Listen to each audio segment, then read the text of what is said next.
ওই যে সবাই বলে না, গরিবের কথা বাসি হলে ফলে। এই অধম বিপিএল শুরুর অনেক আগে, তখন ড্রাফট বোধহয় হচ্ছিল, ওই সময় বলেছিলাম যে এই বিপিএল দিয়ে আসলে কোনো লাভ নাই, ক্রিকেটের কোনো লাভ হবে না, উল্টো ক্রিকেটের বদনাম হবে, বাংলাদেশ ক্রিকেটের বদনাম হবে, এবং হচ্ছেও সেটা। সামনে আরো কিছু অপেক্ষা করছে। এবং ওই সময় আমি বলেছিলাম, আমার মনে আছে যে ডক্টর ইউনুসকে এই বিপিএল এর সঙ্গে যুক্ত করা হয়েছে, তার নামটা যুক্ত করা হয়েছে, এই ভদ্রলোককেও এই দুর্নামের ভাগিদার করা হবে, এবং হচ্ছে কিন্তু সেটাই। এই বিপিএল কি ন্যূনতম কোনো মানে পজিটিভ দিক যেটা আছে আপনারা কি কোনো খুঁজে পেয়েছেন? হ্যাঁ, একেবারে পার সমর্থক যারা, তারা হয়তো নানান রকম পজিটিভ দিক খুঁজে পাবেন, কিন্তু একটা এই ক্রিকেট ফ্র্যাঞ্চাইজি ক্রিকেটকে কেন্দ্র করে যত ধরনের বদনাম দুর্নাম যত রকম হতে পারে সবই কিন্তু হয়েছে, সামনে আরো কিছু অপেক্ষা করছে।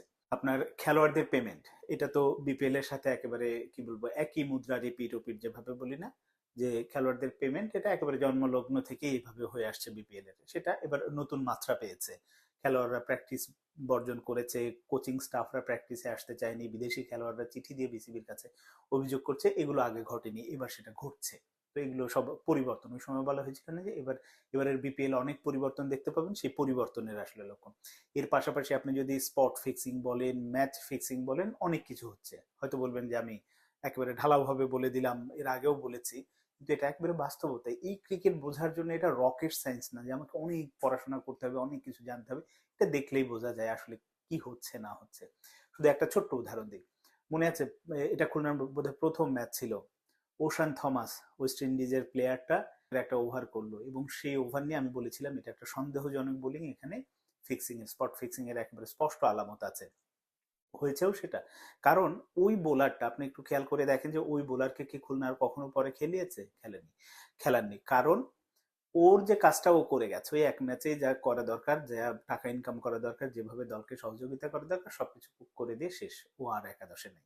এরকম অনেক ঘটনা ঘটেছে, ওয়াইড বলের ঘটনা ঘটেছে, ওয়াইড দিয়ে রান দেওয়া, ইয়ে যে নিয়ে পত্রিকাগুলো, প্রথম আলো সহ বিভিন্ন বড় বড় পত্রিকা এ নিয়ে রিপোর্ট করেছে বিস্তারিত, চলছেই।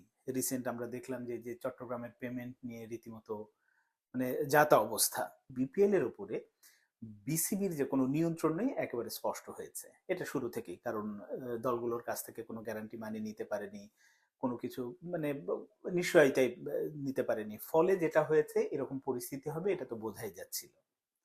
আবার এই যে একটা মানে ফিক্সিং এর বিষয়ে আমি প্রথম আলোর রিপোর্টটা পড়ছিলাম আর দেখছিলাম যে একটা দলকে যখন জিজ্ঞেস করে আপনার দলে এরকম কোনো ঘটনা ঘটেছে কিনা, সে বলে যে না, আমরা আসলে এর সাথে জড়িত না, আমরা একেবারেই পরিপূর্ণ পরিষ্কার, আমরা এসব কিছু জানি না বুঝি না, এরকম একটা ব্যাপার। অথচ আবার অন্য দল সম্পর্কে সন্দেহ প্রকাশ করছে যে হ্যাঁ হতে পারে, এরকম শুনেছি।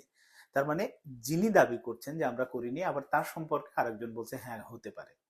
এর মধ্যে সবচেয়ে রাজশাহীর যে মালিক, ওই যে ভদ্রলোকের বউয়ের হাতে বল লাগলো এবং ব্যাংককে গিয়ে থাকার কারণে খেলোয়াড়দের পেমেন্ট দিতে পারলো না, প্রথম পেমেন্ট নিয়ে যখন আসলে গোলমালটা শুরু হলো, এই ভদ্রলোককে জিজ্ঞেস করলো, বললো যে ভাই ফিক্সিং কি জিনিস আমি তো বুঝি না, আমি তো জানি না, আমি ক্রিকেটটাই কম বুঝি, আমি একজন ডেভেলপার, এবারই প্রথম বিপিএল এর সাথে যুক্ত হয়েছি। ভাই, আপনাকে কে আসতে বলছিল এই বিপিএল এ? আপনি ক্রিকেটই বোঝেন না, ক্রিকেটের একটা টুর্নামেন্টের ফ্র্যাঞ্চাইজির মালিকানা নিয়েছেন। কি অদ্ভুত!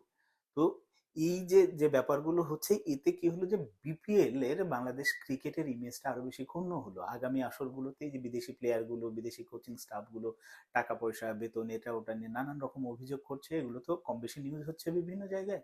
ফলে যেটা হলো যে এই বিদেশিরা বিপিএল সম্পর্কে আগ্রহ হারাবে, আরো বেশি নেতিবাচক দিক প্রচার হবে, হওয়ার ফলে বাংলাদেশের ক্রিকেটের ইমেজটাই ক্ষতিগ্রস্ত হবে।